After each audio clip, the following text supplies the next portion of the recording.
We all got like a urgent request to be at a meeting.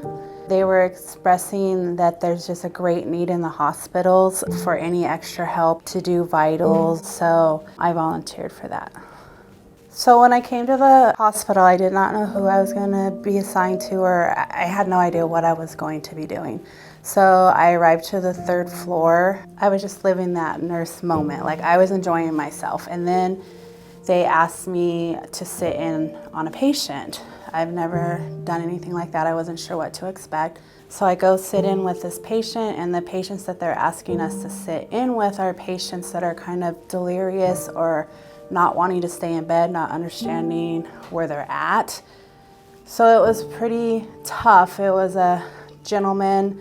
He kept trying to, get out of bed, and I was just so afraid that he was gonna fall. All of a sudden, I noticed his wedding ring, and it just reminded me of my husband. So when I saw it, it just resonated with me, and I slowed down. I realized why I was put there. I just started talking to him, and like, your wife's with you, we all need you, they're praying for you, you can do this, gain strength through God. People here, we care about you, you're okay here. And I would just kind of stroke his hair just so he would feel the human touch. I wanted him to feel comfortable that for this time he could relax. Somebody's in there with him, somebody's caring for him. We all love our husbands and our children and our wives, the same way, and any kind of encouragement I could find to give this guy and do it for his family. That's what I would want if that was my husband laying there. It was life-changing for me. It really was. It's something I'll never, ever forget, and I hold close to my heart that Adventist gives me those opportunities daily to put myself out there.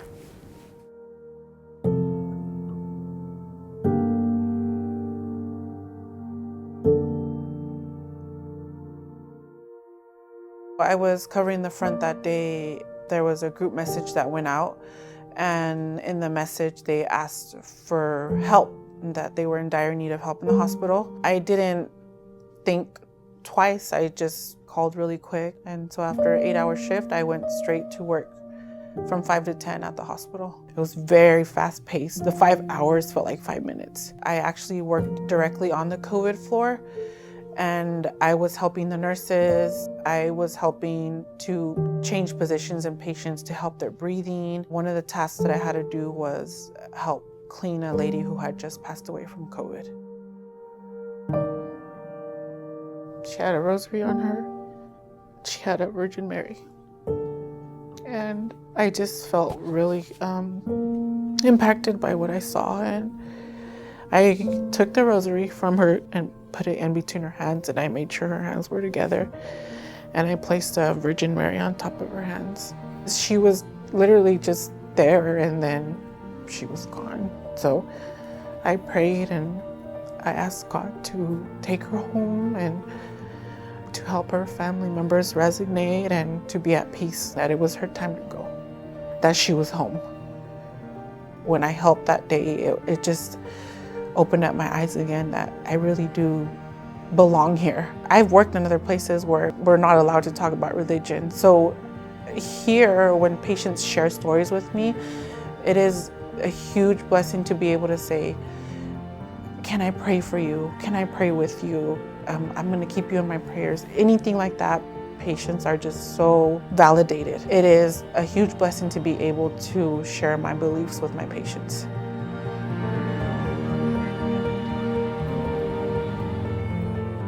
I was definitely aware of the surge. We had these increase in patients that needed our care. At the same time, we had less of us available to provide that care. And so that obviously was very concerning to me. And so as they began to talk about just staffing challenges at the hospital and the demands that were there, they reached out and said, who can help? And so I just really felt like if I could help and I could support and do something, that was really important for me to do. Probably about 20 years since I've worked inside a hospital, but I will come in and I can definitely make sure these patients are cared for, and I can relieve you so that you can go get a night's sleep, so that you can come back and do it yet again another day. Because they were all working overtime, all working extra shifts. The team that was giving us report was just grateful that we were there. So I took care of 6 patients and everything that they needed, IV infusions, medication administration, assessing them. It was a very busy night. There was no time for breaks. I didn't even realize till about 6:30 the next morning that I really needed to use the restroom. There was one patient that I sat with just for about 20 minutes and just talked with her. She was very sick. She hadn't seen her family. And so remembering that we're not medical beings, we're a whole being, right? And even though we were taking care of their medical needs, that other emotional being, that spiritual being, right? That part needed to be attended to as well. We really felt like there was pure love of Christ there. We absolutely had the opportunity to do that, and I'm very grateful that I work for an organization where I feel empowered to be able to meet the needs, and I don't have to worry about walking a certain line, but that I can see what does this patient need from me, medically, physically, spiritually, and what can I do to meet that need, and how can I do that to the best of my ability.